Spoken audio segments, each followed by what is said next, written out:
Assalamualaikum warahmatullahi wabarakatuh.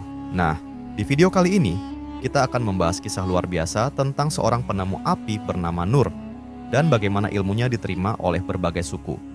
Dari suku yang menyalahgunakan pengetahuannya untuk kepentingan segelintir orang, hingga suku yang justru melupakan cara membuat api dan malah memuja alat-alatnya. Juga ada suku yang mendewakan sang penemu, hingga suku yang hanya menjadikan kisahnya sebagai legenda tanpa mencoba memahami manfaat sebenarnya. Namun, di antara mereka, ada juga suku yang benar-benar memanfaatkan api untuk kemajuan hidup mereka. Seperti apa kisah lengkapnya? Sebelum kita lanjut, mari kita lantunkan salawat kepada Nabi kita. Allahumma sholli ala Sayyidina Muhammad wa ala ali Sayyidina Muhammad. Bismillah, mari kita mulai.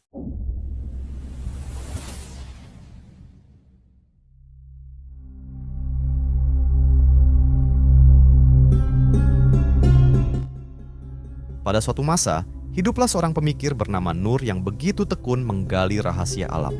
Dengan kesabaran dan percobaan tanpa henti, ia akhirnya menemukan cara menciptakan api, sebuah penemuan luar biasa yang bisa mengubah kehidupan manusia. Dengan semangat berbagi ilmu, Nur mengembara dari satu negeri ke negeri lain, memperkenalkan temuannya kepada banyak orang. Sebagian dari mereka menerima ilmu itu dengan penuh syukur, memanfaatkannya untuk kehidupan yang lebih baik. Namun, tak sedikit yang menolaknya mentah-mentah, menganggapnya sebagai ancaman sebelum sempat memahami betapa berharganya api bagi mereka. Ketakutan dan ketidaktahuan akhirnya mencapai puncaknya ketika sekelompok orang yang menyaksikan keajaiban api menjadi begitu panik. Mereka yakin bahwa Nur bukan manusia biasa, melainkan utusan kegelapan. Dengan prasangka yang membutakan, mereka menangkap dan membunuhnya, tanpa menyadari bahwa mereka baru saja menghilangkan sumber pengetahuan yang berharga. Seiring berjalannya waktu, berbagai suku yang pernah mengenal api berkembang dengan cara yang berbeda. Suku pertama menjaga rahasia pembuatan api hanya di tangan para pendeta, yang menikmati kemakmuran dan kekuasaan, sementara rakyat jelata tetap kedinginan. Suku kedua justru melupakan cara membuat api dan malah mengagungkan alat-alat yang pernah digunakan untuk menyalakannya, seolah-olah benda-benda itu memiliki kekuatan magis. Suku ketiga memilih untuk mendewakan Nur, sang penemu api, dengan membangun patung-patungnya dan menjadikannya sosok suci yang harus dipuja. Sementara itu, suku keempat hanya menyimpan kisah tentang api dalam legenda turun-temurun. Sebagian masih mempercayainya, sementara yang lain menganggapnya sekadar dongeng belaka. Namun, di antara mereka, ada suku kelima yang benar-benar memahami dan memanfaatkan api dengan bijak. Mereka menggunakannya untuk menghangatkan diri, memasak makanan, serta menciptakan berbagai perkakas yang membantu kehidupan mereka menjadi lebih baik. Bertahun-tahun kemudian, seorang bijak bersama sekelompok kecil muridnya memulai perjalanan melintasi negeri-negeri tempat berbagai suku tinggal. Sepanjang perjalanan, para murid terheran-heran melihat beragam upacara dan tradisi yang dijalankan oleh suku-suku tersebut. Setelah mengamati lebih dalam, mereka pun menyadari satu hal. Semua ritual itu sebenarnya berakar dari satu hal yang sama, pembuatan api. Dengan penuh semangat, para murid berkata kepada guru mereka, "Guru, ini semua hanyalah kesalahpahaman. Mereka tidak menyadari bahwa yang mereka hormati, puja, atau lupakan sebenarnya adalah ilmu tentang api. Kita harus membuka mata mereka." Sang guru tersenyum bijak dan menjawab, "Baiklah, kalau itu yang kalian yakini. Kita akan melanjutkan perjalanan ini. Namun, ingatlah, hanya mereka yang bertahan hingga akhir perjalanan yang akan benar-benar memahami inti permasalahan ini dan menemukan cara terbaik untuk mendekati mereka." Saat tiba di negeri suku pertama, rombongan itu disambut dengan penuh keramahan. Para pendeta mengundang mereka untuk menghadiri sebuah upacara sakral yang ternyata merupakan ritual pembuatan api. Upacara berlangsung dengan megah dan masyarakat suku itu bersuka cita menyaksikannya. Di tengah perayaan, sang guru bertanya kepada murid-muridnya, "Apakah ada di antara kalian yang ingin berbicara?" Seorang murid maju dengan penuh keyakinan.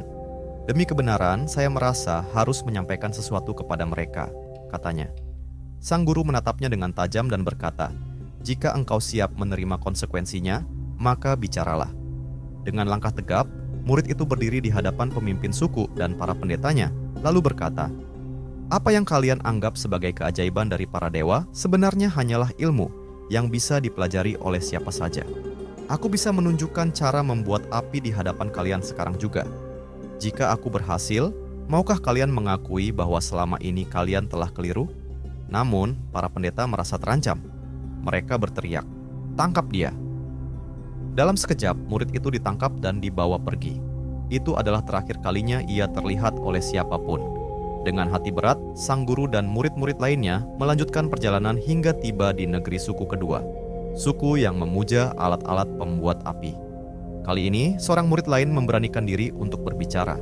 Seizin gurunya, ia berkata, "Aku ingin berbicara kepada kalian sebagai sesama manusia yang berpikir. Kalian mengagungkan alat-alat yang bisa digunakan untuk menciptakan sesuatu, tetapi kalian melupakan tujuan sejatinya. Bukankah lebih masuk akal untuk memahami dan memanfaatkan api itu sendiri daripada sekadar memuja benda-benda ini? Kalian telah terjebak dalam ilusi yang kalian ciptakan sendiri." Penduduk suku ini lebih rasional daripada yang pertama, tetapi mereka tetap menolak. Salah seorang pemimpin suku berkata, "Kami menghargai kehadiranmu sebagai tamu di negeri kami, namun engkau adalah orang luar yang tidak memahami sejarah dan tradisi kami. Engkau telah berbicara tanpa dasar dan mungkin ingin menghapus atau mengubah kepercayaan kami. Karena itu, kami tidak akan mendengarkan kata-katamu." Sadar bahwa kata-kata saja tidak cukup untuk mengubah mereka, para musafir itu kembali melanjutkan perjalanan, mencari mereka yang benar-benar ingin memahami kebenaran. Saat memasuki tanah suku ketiga, para musafir melihat patung-patung besar yang berdiri kokoh di depan setiap rumah. Patung itu menyerupai sosok Nur, sang penemu api.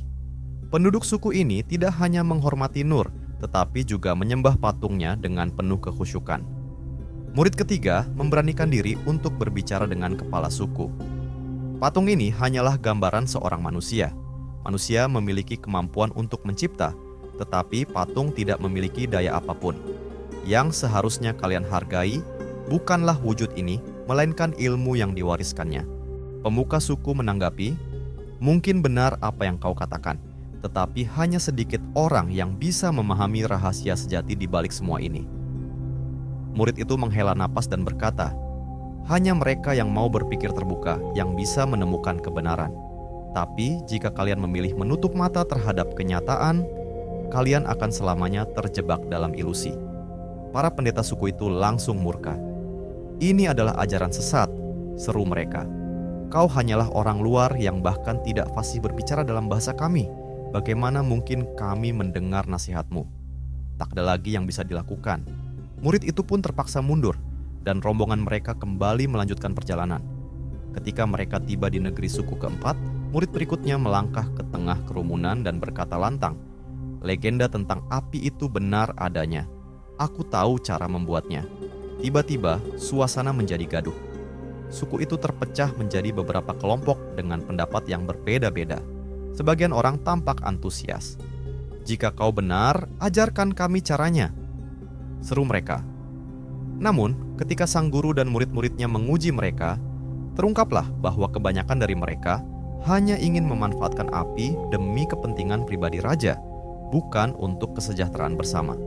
Mereka begitu terpaku pada legenda turun-temurun, sehingga bahkan setelah ditunjukkan cara membuat api, banyak dari mereka yang tetap tidak mampu menggunakannya. Kelompok lain dengan sinis berkata, "Jelas sekali ini hanyalah tipuan. Orang ini hanya ingin mendapatkan pengaruh di negeri kita."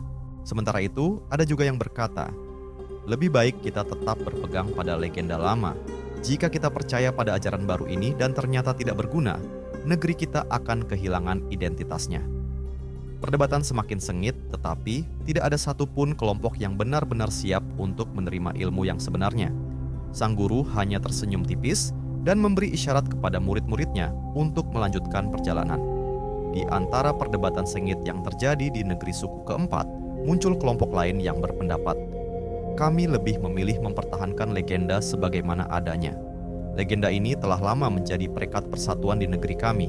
Jika kami membuangnya dan ternyata tafsiran baru ini tak membawa manfaat, apa yang akan terjadi pada kami?" Beragam pandangan terus bermunculan, mencerminkan betapa kuatnya pengaruh keyakinan lama yang telah berakar dalam masyarakat mereka.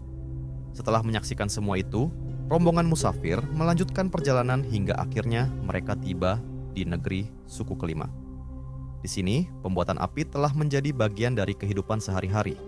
Orang-orangnya memanfaatkan api untuk berbagai keperluan, mulai dari memasak, menempa logam, hingga menciptakan alat-alat yang memudahkan kehidupan mereka. Sang guru memandang murid-muridnya dan berkata, "Kalian harus memahami bagaimana cara mengajarkan sesuatu kepada orang lain, karena manusia pada dasarnya tidak suka diajari. Yang pertama harus kalian lakukan adalah menunjukkan kepada mereka bahwa masih banyak hal yang perlu mereka pelajari. Mereka mungkin merasa siap untuk belajar, tetapi seringkali mereka hanya ingin mempelajari apa yang mereka anggap penting, bukan apa yang seharusnya mereka pelajari lebih dulu. Jika kalian sudah memahami hal ini, barulah kalian bisa merancang cara mengajar yang benar. Ingatlah, pengetahuan tanpa keterampilan dalam menyampaikannya bukanlah pengetahuan yang sesungguhnya." Ucapan sang guru itu mencerminkan kebijaksanaan yang mendalam. Manusia kerap kali terjebak dalam ilusi bahwa mereka telah memahami segalanya hanya dengan memikirkan atau merasakan sesuatu secara sepintas tanpa benar-benar mendalami dan mengasahnya melalui pengalaman dan praktik berkelanjutan. Seperti yang pernah dikatakan Ahmad Al-Badawi, seorang sufi besar yang wafat pada tahun 1276, ketika ditanya tentang makna barbar, ia menjawab, "Seorang barbar adalah seseorang yang daya pikirnya begitu dangkal, sehingga ia mengira bisa memahami sesuatu hanya dengan merenungkan atau merasakannya, padahal pemahaman sejati hanya bisa dicapai melalui usaha yang tekun dan penerapan yang berulang dalam perjalanan menuju Tuhan." Al-Badawi sendiri adalah sosok yang sering disalahpahami. Ia dituduh menyebarkan agama Kristen oleh sebagian umat Islam, sementara orang Kristen menolak keberadaannya karena ia enggan menerima dogma mereka secara harfiah. Namun, justru dari perjalanan dan ajarannya, ia mendirikan tarekat Badawi di Mesir yang terus berkembang dan mengajarkan kebijaksanaan kepada para pencari kebenaran. Kisah ini menjadi pengingat bahwa kebenaran seringkali tidak diterima begitu saja. Setiap masyarakat memiliki keyakinan yang mereka pegang teguh, dan untuk mengubah pemahaman mereka, seseorang harus lebih dulu memahami cara mengajarkan kebenaran itu dengan bijaksana. Wallahu alam bisyawab.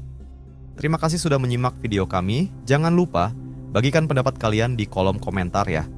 Buat kalian yang belum subscribe, jangan ragu untuk klik tombol subscribe dan aktifkan lonceng notifikasi agar tidak ketinggalan kisah menarik lainnya. Kami akan terus berbagi cerita-cerita inspiratif dan penuh hikmah untuk menemani hari-hari kalian. Sampai jumpa di video berikutnya. Wassalamualaikum warahmatullahi wabarakatuh.